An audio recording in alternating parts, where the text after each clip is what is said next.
Welcome everyone. So I'm often asked a lot of questions about my artwork, and I'm often asked, slow down, you're going too fast. So I'm going to show some snippets of this piece I worked on in slow motion and answer some of your most common questions.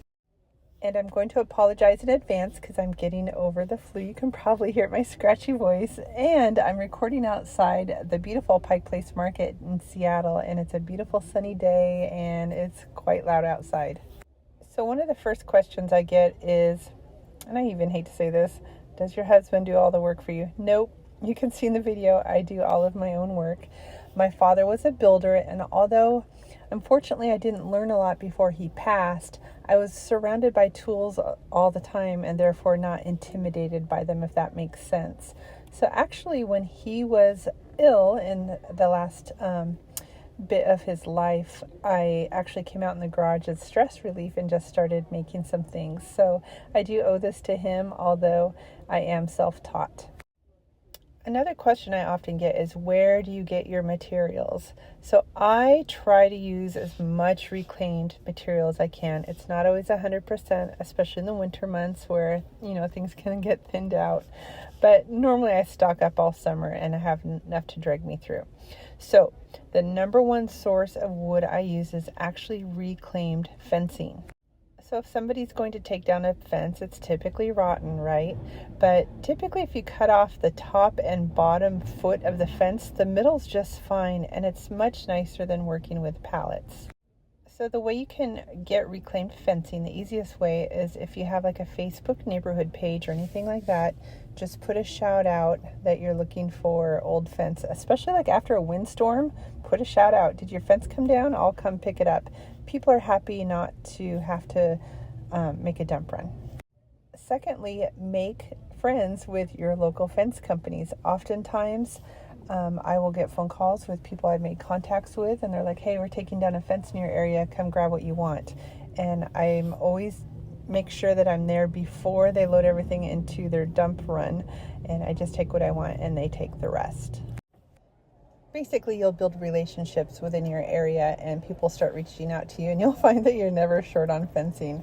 But if you need to start out, a good thing is to also look at like Facebook Marketplace or Craigslist and just look for free wood. You'll probably find some.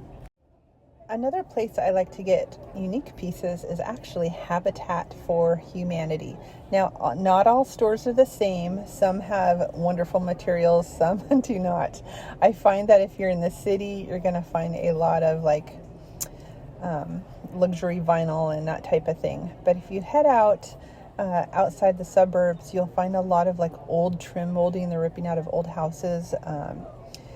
Cabinetry trimming, just lots of wonderful material, and it's 25 cents per square foot versus several dollars for a nice trim at the hardware store. Another place I get materials is job sites, so always ask permission. So if there's a job site going on close to my house, I will ask the superintendent if I can raid the garbage can at night.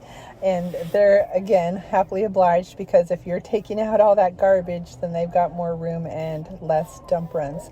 So I'll grab they throw away a lot of 2x4s, and those are perfect to rip down for framing materials.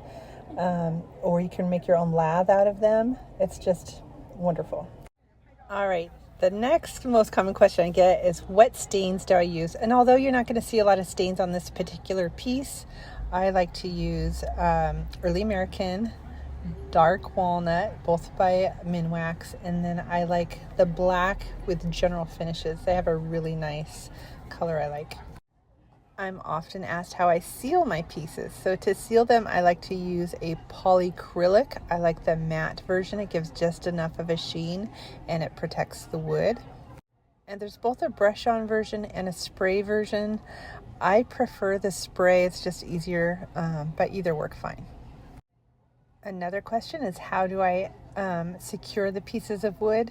So I use both wood glue. I'm not finicky about the brand. I buy what's on sale or what's a good price, and then I nail them down as well. So I use both a brad nailer, mostly for like the framing or the, you know, the cedar fencing I will use that on, and on the finer pieces I will use a pin nailer. It leaves a smaller hole, less patchy. Another thing I'm asked about is framing. For framing, I will take those reclaimed 2x4s and rip them down into about 1-inch slats. That's perfect for framing. I will also use cedar fencing if I'm out of the 2x4s, and if I'm desperate, you can get little like 1x2s at the lumber yard, but they're quite expensive now. They're like about $4 each when I used to pay $2. Everything's gone up in price. Lastly, I'm asked a lot how I ship, and I use Pirate Ship. Just get on the internet, sign up. It's very self-explanatory how you ship. You put in your measurements and your weight, and they even come to my doorstep and pick it up for me, making it super easy. Hope these answered your questions.